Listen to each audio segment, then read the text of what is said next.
How do you say the number 57? Oh no, not this again. This map went super viral after I reviewed it months ago. If you didn't know, certain languages have interesting ways of saying certain numbers. And apparently that's not only in Europe. So in English, we say 57. 50 plus 7. All the yellow countries pretty much do it like that. There's the blue countries, which go 7 plus 50. So for example, it would be like 750 in English, which is actually a whole different number. Obviously, India's divided, but they got so many languages here. Then there's the countries in green, which is 5 times 10 plus 7. I'm not even sure I can imagine that. There's Cambodia, which is 50 plus 5 plus 2. Finally, Bhutan, which has its own math equation to say this number. 2 times 20 plus 10 plus 7. I don't think I want to have anything to do with that. Sorry, I left Georgia off the list. There are 2 times 20 plus 7 plus 10. I already don't like math enough. I don't need it to creep into languages. Which countries change their clock? Oh, don't even get me started on this one. So this is actually a map that's constantly updating because a lot of countries are changing things around, and I don't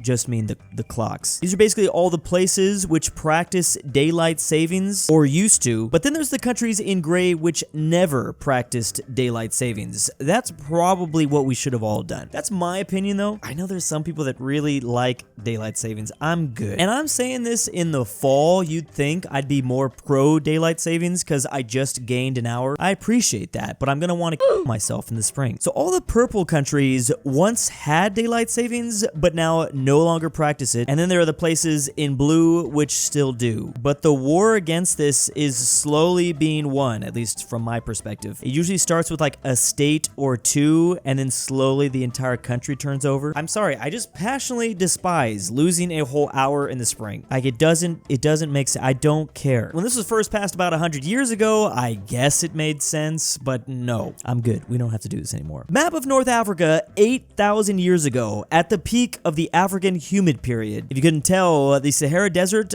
doesn't look so deserty compared to today. Not only that, but there's just a lot more lakes in here, specifically Lake Chad, rest in peace. And because of those lakes, there's a lot more rivers. Keep in mind though, of course, for every action, there must be an equal reaction. The continent of Europe looked something like this, but it wasn't this green. More like kind of the opposite. Travel times from New York City in different time periods. So start with the worst at the year 1800, or 25 years after our independence. To travel from New York City to just there would take a whole day. Each line would take one entire day. Of course, the dark shaded lines would take a whole week, and you can really see the rural areas of America at this time. That's incredible to me that it would take 1 week. I guess it would depend on the season though to get through Michigan. Here's that same thing except 30 years later. Obviously you can see massive development along the East Coast here. Roads and paths being founded. They were able to get down to almost Florida within a week from New York City. Trains definitely probably help with this. It also took them only 2 weeks to get to New Orleans. But yeah, this area is still pretty rough. Here's about 20 years after that, or 1857. From New York City, they could get to Texas within a week, but it'd still take about 3 to 4 weeks to reach the Pacific Ocean. Finally, by 1930, or just before World War II, it would only take a couple days to get from New York to California, which is obviously pretty important. Then once commercial aviation became a thing, everything obviously got flipped upside down. Which countries are the most expensive to be a gamer in? Talk about gamer oppression. Because of exchange rates and different currencies around the world, some countries are paying more or less. So it's best to be a gamer in either Russia, Argentina, or Turkey with the Turkish lira. I should note though, you have to be rich kind of as well in these countries. Maybe not rich, but above the average. Like this is adjusting for these currencies. There's also the Indian rupee, the Philippine peso, but Taiwan's about at the global average. So this really just comes down to conversion rate. So because the British pound is worth more than the US dollar, they're obviously spending more. Then here's the euro. But completely unsurprisingly, number one is Switzerland with the Swiss franc. This is really teaching you if you're an American that wants to move to Switzerland for whatever reason, gaming will be harder. I've also heard it's similar for Australia. For like a $60 AAA game,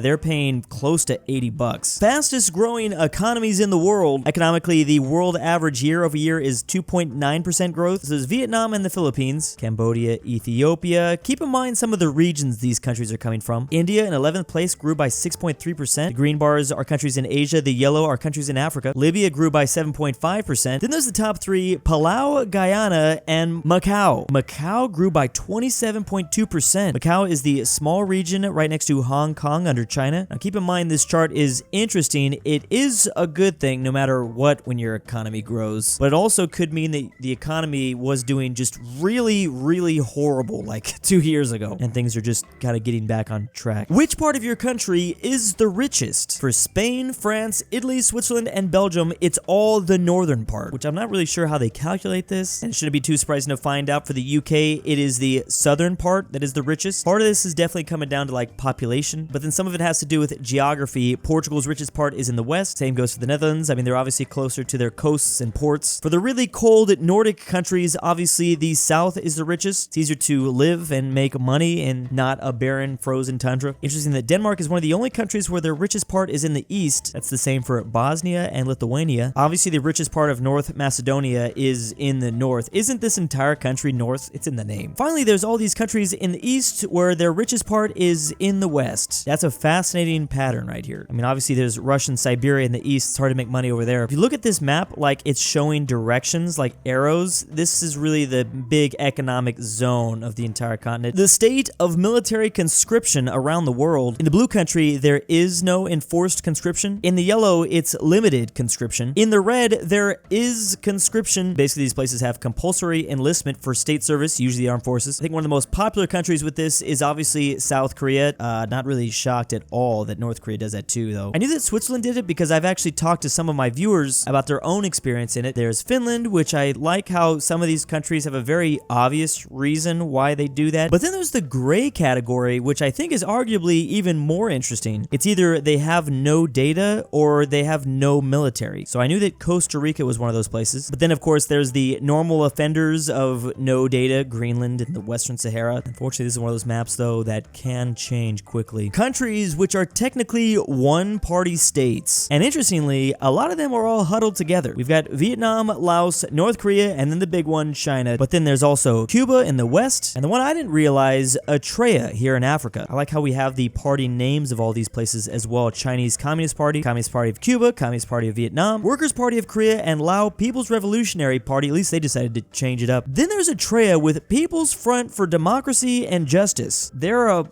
one party. That doesn't sound like the rest. Like you can kind of connect the others, but Eritrea, what's going on? Countries which have attacked Poland. Here we go. In red, there's Poland, and in green, there's all the countries that attacked Poland. I think the elephant in the room is that there is one neighbor that didn't attack Poland, and that's Belarus. But keep in mind, the entire nation has only been around since 1991, so they just haven't had the time. Don't worry, they'll get to it. What I find so amazing about this map is that a lot of places are kind of like that as well, but they might have only become recently independent. I mean, the Balkans were mostly controlled by the Ottomans, and if you go further back in history, you've got the ancient Greeks. Finland, which was changing hands between Sweden and Russia. What I'm getting at here is a lot of these places just haven't had the time. They might have done it. There's a couple things working against Poland. Poland has been around for a while, centuries. The longer they've been around, the more likely at least one person has attacked them. Surprised to see even their own brother Lithuania did too, though. There's a lot of white on this list, but you know, give it some time. Then again, this is Poland's slogan after all. They'll just keep going. And big thanks to my patrons this month. Drew, I'm your dad, back with the milk. Look outside. KirinoIsBestGirl. Your clone's training is complete and is Fredrik approaching. Tibblin. Without Australia is real. InquisitorXarius. TheGreatRalphy. Traven's annoying friend. Sebby, if you hear this, I love you. GoodOldRyah. The Mexican 76510. RyeThePie. Carmel S. LuxembourgLover. And why am I doing this?